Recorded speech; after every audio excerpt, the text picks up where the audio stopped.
Many thanks for choosing us. If government fails to subsidize electricity tariffs, consumers could be forced to pay more than double what they currently pay from August 2022. This is because the Electricity Company of Ghana is demanding a 148% increase in tariffs. A proposal from the power distributor submitted to Public Utilities Regulatory Commission (PURC) is asking the regulator to approve the increment to cover the period of 2019 and 2022. My colleague Blessed Soga joins me in the studio with details. Soga, how are you? I'm doing well. So good to see you too. But what's the justification by PURC asking ECG to charge this amount? Well, so as we know, for now, this is a proposal coming through from not just the Electricity Company of Ghana, but other utility service providers as well. ECG is asking in all for some 148% in terms of an upward review of their tariffs. They are attributing this largely to the need to recover the cost of production. ECG claims that almost all the factors of production, the cost has shot up and there's a need to meet the targets. But also the Ghana Water Company as well is making a proposal as well, not just the ECG, but also the Ghana Water Company Limited. Now, they are saying that they would now want to turn things around and to provide a world-class service. And because of that, they would want the PURC to support it in that agenda of transforming their services and then making sure that water service delivery is at its best. So we have the demands also from the Ghana Water Company Limited. There you have it.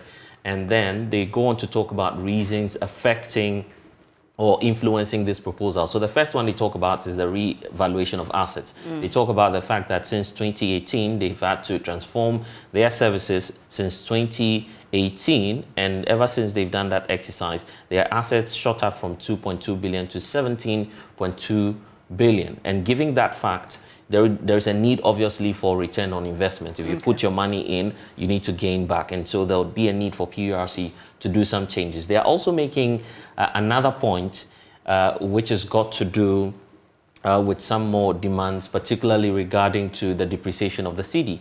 As you do know, Ghana is currently having a challenge with the various foreign trading currencies, such as the US dollar. They point to the fact that as at the end of 2021, for instance, the US dollar was trading almost 6 cedis to the Ghanaian cedi, and that is making their cost of production a difficulty for them. So since the last tariff adjustment, which happened in 2019, they believe that there's no significant increment in the charge for consumers. So that would have to happen so that they can make up for the cost of in terms of the depreciation of the cedi. Then there's also the issue about the debt. ECG, Ghana Water Company, on the average, monthly raises about 100 million Ghana cedis. However, 47% of that amount goes into servicing debt, which they are currently dealing with, some 73.9 million US dollars, which is also a challenge for 7.9 million US dollars, which is currently a challenge for the Ghana Water Company Limited. So they believe that since 47% of what they gather every month is going into servicing loans, there'll be a need to increase the charges or the charge rate. Once it goes up, then they'll be able to easily pay off their debts and then continue to provide more services. And then there's also the challenge about compensation. You know that Ghana Water Company Limited, compensation. Obviously, Ghana Water Company Limited is carrying out projects across the country. Some of these projects go into private property, and there's a need to pull down structures and all of that. So because of that, it shot up the cost. And since 2019, no significant changes have happened in terms of an upward adjustment of the tariff. So these are some of the factors for which the Ghana Water Company Limited is asking for more, and then the ECG as well is making similar demands, asking the PRC. So we understand ECG is also looking at street lights tariffs. Right. Tell us more about that. Well, so you know that we don't necessarily pay that much for it. ECG believes that it's becoming a drain on their cost of operation, and there would be a need for some upward adjustments. Already, this is a company that is dealing with making up for the cost of production, as I pointed out. That has been their basic demand, and they believe that once some of these critical elements are catered for in terms of consumers paying more for those services, they'll be able to function properly and to deliver their services. Blessed Soga is my colleague, and he's been explaining to us what exactly the demands are from the ECG, asking the PURC to charge 148%. But how does the utility service producers, distributors and regulators arrive at the computations for proposed adjustments? How justified are the figures they present, and what informs the details? Let's get on the line and speak with Chief Policy Analyst at the Ghana Institute of Public Policy Options, Dr. Charles Rekubrobe. Good morning, sir. I'm grateful for your time, Dr. Rekubrobe.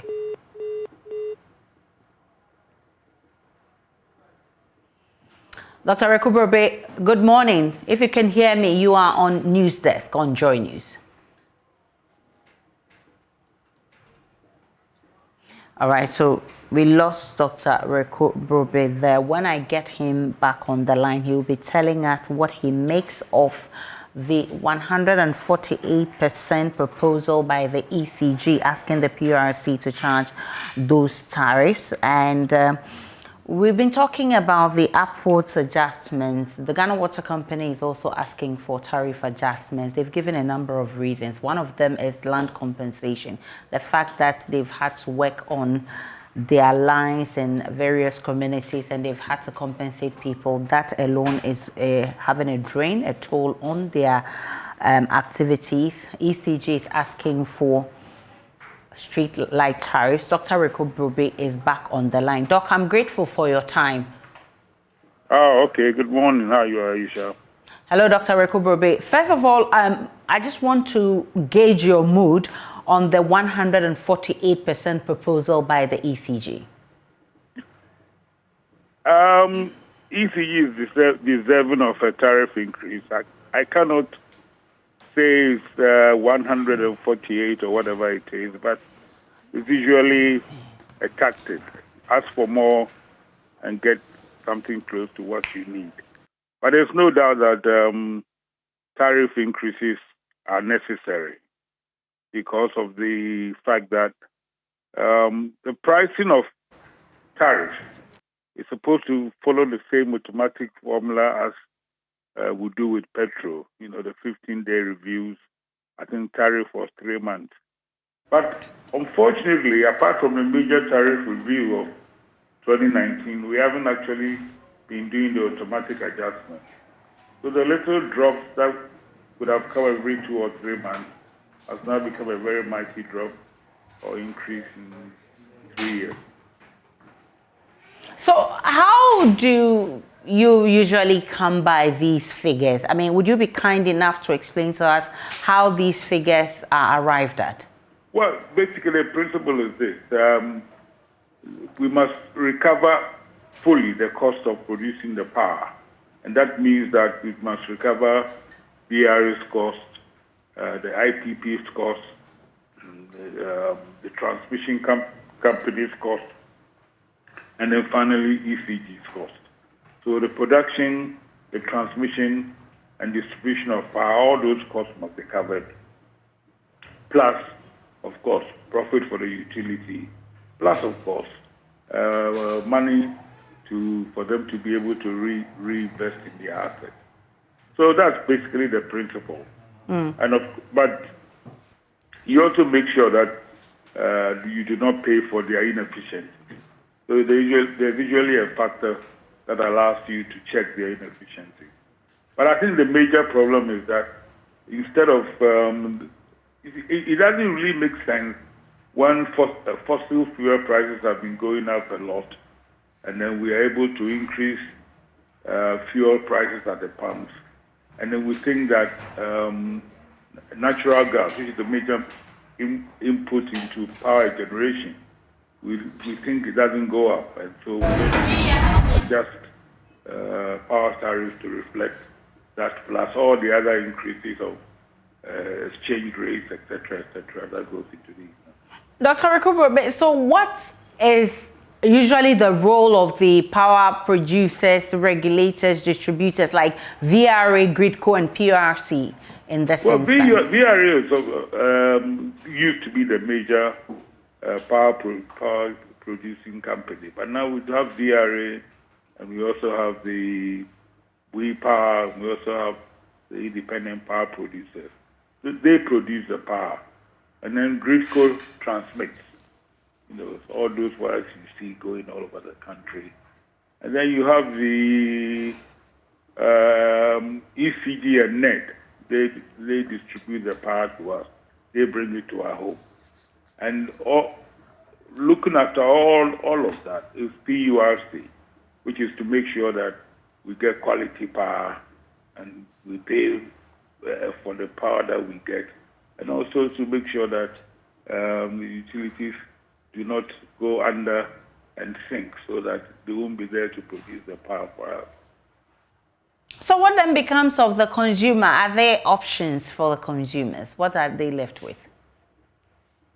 The consumer, well, I think if you want to have power in your house, you must be prepared to pay for it. I always used to get into trouble for saying that if you think power is expensive, try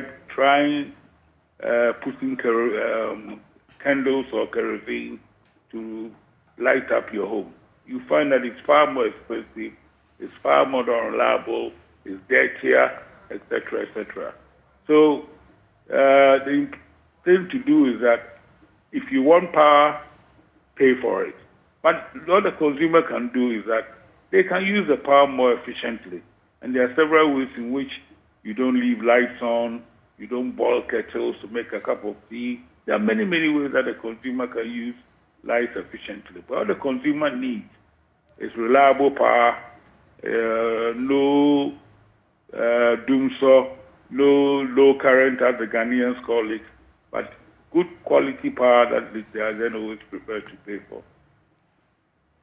I'm grateful for your time this morning. Charles Brobe is Chief Policy Analyst at the Ghana Institute for Public Policy Options, and he's been explaining why consumers must try and conserve energy.